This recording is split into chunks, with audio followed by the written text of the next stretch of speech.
Hello everyone, आप सभी का हमारे यूट्यूब चैनल जेके कॉमर्स क्लासेस में स्वागत है। आज हम आपके साथ लॉजिकल रीजनिंग के 3 दिसंबर 2019 में जो क्वेश्चंस यूजीसी नेट के पेपर में पूछे गए थे उसको डिस्कस करेंगे। तो चलिए स्टार्ट करते हैं क्वेश्चन नंबर फर्स्ट के साथ। In which of the following preposition both can be true simultaneously but both can not be false simultaneously. निम्नलिखित में से किस प्रस्ताव में दोनों एक साथ सत्य हो सकते हैं लेकिन एक साथ गलत नहीं हो सकते हैं? Option number first contrary statement, option number 2 contradictory statement, option number 3 सब कॉन्ट्रेरी स्टेटमेंट या फिर ऑप्शन नंबर 4 सब अल्टरनेट स्टेटमेंट।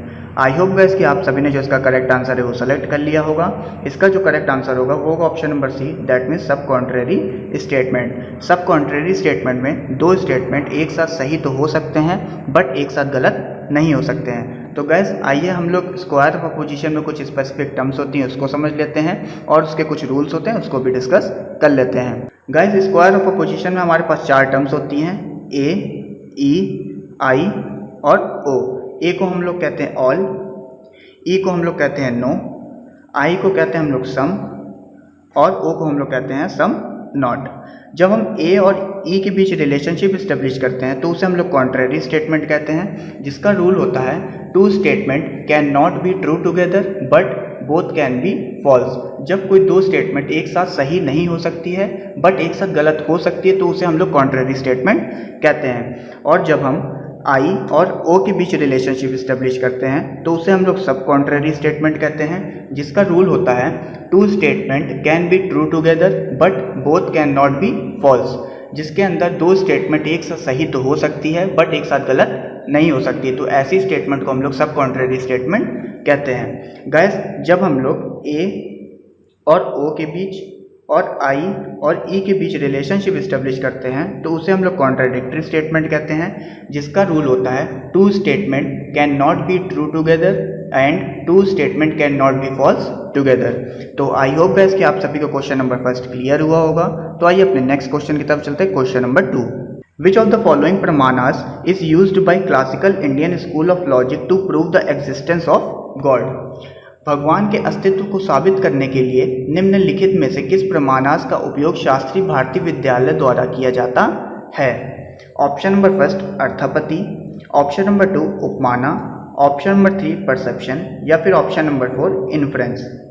आई होप गाइस कि आप सभी ने जो इसका करेक्ट आंसर है वो सेलेक्ट कर लिया होगा। इसका जो करेक्ट आंसर होगा वो होगा option number D, that means inference को हम लोग भगवान के अस्तित्व को साबित करने के लिए प्रमाणास के रूप में उपयोग करते हैं। तो आइए हम लोग इन्फ्रेंस क्या होता है उसके बारे में जान लेते हैं और उसके कुछ टाइप्स के बारे में डिस्कशन कर लेते हैं। इन्फ्रेंस को गाइस हम लोग इस तरह डिफाइन कर सकते हैं, द एक्ट और process of reaching a conclusion about something from known facts और एविडेंस इज कॉल्ड इन्फ्रेंस। ज्ञात तथ्यों या सबूतों से किसी चीज़ के बारे में किसी निष्कर्ष पर पहुंचने की जो क्रिया होती है उसे ही हम लोग इन्फ्रेंस कहते हैं। Classical Indian school of logic uses inference prove the existence of God. शास्त्रीय भारतीय स्कूल ऑफ लॉजिक इन्फ्रेंस का उपयोग करते हुए ईश्वर के अस्तित्व को प्रमाण मानता है। The evidence of Indian philosophy is called that which help in acquiring knowledge of truth. और जो हमारा इन्फ्रेंस है वो ट्रूथ की नॉलेज को गेन करने में भी हेल्प करता है। और गाइस जो हमारा इन्फ्रेंस होता है वो हमारे दो टाइप्स के होते हैं, एक हमारा होता है इंडक्टिव इन्फ्रेंस और एक हमारा होता है डिडक्टिव इन्फ्रेंस। इंडक्टिव इन्फ्रेंस के अंदर हम लोग कोई थ्योरी को जनरेट करते हैं और इसको हम लोग बॉटम अप अप्रोच या फिर स्पेसिफिक टू जनरल अप्रोच भी कहते हैं। और डिडक्टिव इन्फ्रेंस के अंदर हमारे पास कोई थ्योरी पहले से होती है, उस थ्योरी की हम लोग टेस्टिंग करते हैं कि क्या वो थ्योरी सही है या नहीं। इसको हम लोग टॉप डाउन अप्रोच या फिर जनरल टू स्पेसिफिक अप्रोच भी कहते हैं। तो आई होप गाइस कि आप सभी को क्वेश्चन नंबर 2 क्लियर हुआ होगा। तो आइए अपने नेक्स्ट क्वेश्चन की तरफ चलते हैं, क्वेश्चन नंबर 3। द टर्म योगजा pertains to which of the following प्रमाणास। योगजा शब्द निम्न में से किस प्रमाण से संबंधित है? Option number first perception, option number 2 inference, option number 3 verbal testimony या फिर option number 4 comparison. I hope guys कि आप सभी ने जो इसका करेक्ट आंसर है वो सेलेक्ट कर लिया होगा। इसका जो करेक्ट आंसर होगा वो होगा option number A, that mean perception. योगजा हमारा परसेप्शन से रिलेटेड होता है। तो गाइस आइए हम लोग परसेप्शन के बारे में जान लेते हैं और उसके कुछ टाइप्स होते हैं उसके बारे में भी डिस्कशन कर लेते हैं। परसेप्शन जिसे हम लोग प्रत्यक्षा भी कहते हैं, जो संस्कृत वर्ड से लिया गया है, जिसका मतलब है that which is before once eyes. मतलब ये है कि जो हमारी आंखों के सामने है उसी से हम प्रत्यक्ष ज्ञान की प्राप्ति करते हैं। According to Nyaya, perception is not only the source of knowledge but it is the basis of the other source of knowledge. Perception केवल सोर्स ऑफ नॉलेज ही नहीं है बल्कि ये अदर सोर्स ऑफ नॉलेज का बेस होता है। परसेप्शन से प्राप्त ज्ञान पर कोई भी व्यक्ति डाउट नहीं कर सकता है, क्योंकि परसेप्शन का मतलब होता है जो हमारी आंखों के सामने है वही सही है। तो गाइस, परसेप्शन के हमारे दो टाइप्स होते हैं। एक हमारा होता है ऑर्डिनरी परसेप्शन, एक हमारा होता है एक्स्ट्राऑर्डिनरी परसेप्शन। सबसे पहले हम लोग ऑर्डिनरी परसेप्शन को डिस्कस करेंगे। ऑर्डिनरी परसेप्शन को हम लोग लौकिका और साधारण परसेप्शन भी कहते हैं, जो कि जिसका मतलब होता है कि जब हम इंटरनल ऑर्गन और एक्सटर्नल ऑर्गन का ऑर्डिनरी यूज़ करके नॉलेज गेन करते हैं तो उसे हम लोग ऑर्डिनरी परसेप्शन कहते हैं। एक हमारा होता है एक्स्ट्राऑर्डिनरी परसेप्शन, इसको हम लोग अलौकिका और असाधारण परसेप्शन भी कहते हैं। जब हम इंटरनल ऑर्गन और एक्सटर्नल ऑर्गन का एक्स्ट्रा ऑर्डिनरी यूज़ करके नॉलेज को गेन करते हैं तो उसे हम लोग एक्स्ट्रा ऑर्डिनरी परसेप्शन कहते हैं। और गाइस, एक्स्ट्रा ऑर्डिनरी परसेप्शन के 3 टाइप्स होते हैं। एक हमारा होता है सामान्य लका, एक हमारा होता है जनन लका और एक हमारा होता है योगजा। तो आइए हम लोग एक एक करके इसको डिस्कस करते हैं। सबसे पहले हम लोग डिस्कस करेंगे सामान्य लका एक्स्ट्राऑर्डिनरी परसेप्शन क्या होता है। जब हम किसी चीज़ को ऐसा मानने लगते हैं कि वो पूरी दुनिया में सेम होगी तो उसे हम लोग सामान्य लका एक्स्ट्राऑर्डिनरी परसेप्शन कहते हैं। एक हमारा होता है जनन लका एक्स्ट्राऑर्डिनरी परसेप्शन, जब हम कोई चीज़ को अपनी प्रीवियस नॉलेज का यूज़ करके या प्रयोग करके सीखते हैं तो उसे हम लोग जनन लका परसेप्शन कहते हैं। और लास्ट में हमारा आता है योगजा एक्स्ट्राऑर्डिनरी परसेप्शन, जब हम योग साधना या मेडिटेशन के थ्रू नॉलेज को गेन करते हैं तो उसे हम लोग योगजा कहते हैं। और गाइस, योगजा के हमारे फर्दर 2 टाइप्स होते हैं। एक हमारा होता है युक्ता, एक हमारा होता है यंजना।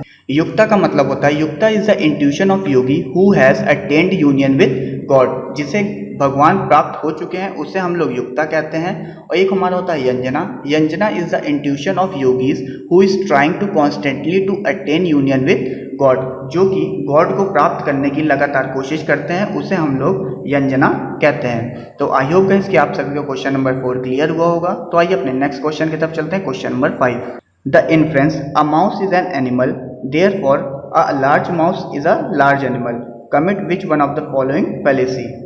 इसमें बोला है एक माउस है जो एनिमल है और एक बड़ा माउस है जो बड़ा एनिमल है, ये किस टाइप की फैलेसी है। Option number 1 strawman fallacy, option number 2 slippery slope fallacy, option number 3 equivocation fallacy या फिर option number 4 fallacy of composition. I hope guys कि आप सभी ने जो इसका करेक्ट आंसर है वो सेलेक्ट कर लिया होगा। इसका जो करेक्ट आंसर होगा वो होगा option number C, that means equivocation fallacy वो फैलेसी है जिसके अंदर किसी एक वर्ड का कई मतलब होता है, उसे हम लोग इक्विवोकेशन फैलेसी कहते हैं। तो आइए हम लोग इक्विवोकेशन फैलेसी को समझ लेते हैं। Equivocation is classified as an informal logical fallacy, ये इनफॉर्मल लॉजिकल फैलेसी का एक प्रकार होता है। It is the misleading use of a term with more than one meaning, जिसमें किसी पर्टिकुलर टर्म की एक से ज़्यादा मीनिंग होती है, तो ऐसी फैलेसी को हम लोग इक्विवोकेशन फैलेसी कहते हैं। तो आइए अपने नेक्स्ट क्वेश्चन की तरफ चलते हैं। Question number 5, all tiger are animal, this is an example of which type of proposition. सभी टाइगर्स एनिमल हैं, ये किस टाइप की प्रिपोजिशन है। Option number 1 particular negative, option number 2 particular affirmative, option number 3 universal negative या फिर option number 4 universal affirmative. I hope guys कि आप सभी ने जो इसका करेक्ट आंसर है वो सेलेक्ट कर लिया होगा। इसका जो करेक्ट आंसर होगा वो होगा option number D, that means universal affirmative. तो गाइस आइए इस क्वेश्चन को हम लोग डिस्कस कर लेते हैं। गाइस, स्क्वायर पोजीशन में हमारे 4 टर्म्स होते हैं। एक होता है हमारा ए, दूसरा होता है ई, एक होता है हमारा आई और एक हमारा होता है ओ। ए को हम लोग कहते हैं ऑल, ई को हम लोग कहते हैं नो, आई को हम लोग कहते हैं सम और ओ को हम लोग कहते हैं सम नॉट।